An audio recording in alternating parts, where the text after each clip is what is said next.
Comment j'ai vécu la célébration de mes vœux définitifs? Le mot qui me vient, c'est avec intensité. J'avais beaucoup prié avant, avec les chants, les lectures, les dialogues, les prières, et aussi beaucoup prié pour les personnes que j'avais invitées et qui étaient connectées aux quatre coins du monde. Du coup, le jour J, chaque moment de la célébration a vraiment eu du poids. Au moment de la procession d'entrée, je me suis dit, ça y est, j'y suis. L'évangile du lavement des pieds aussi, que nous avons entendu et vécu.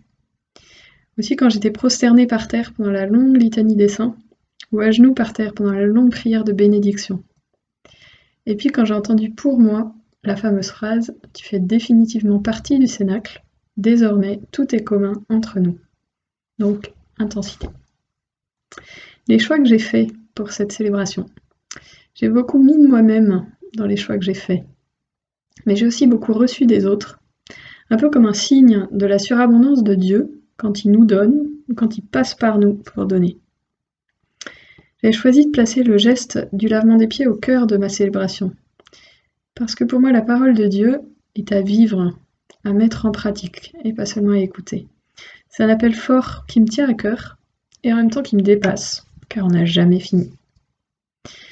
J'avais le désir aussi qu'il y ait beaucoup de monde à mes vœux, des personnes de différents horizons, qui disaient chacune quelque chose d'un moment de mon chemin, ou d'une dimension de ma vie.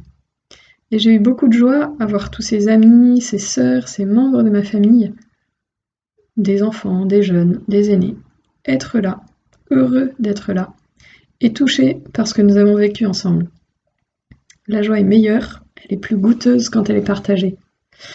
Ce grand jour continue de m'habiter, de me donner beaucoup de joie et d'élan, et j'espère pour toujours.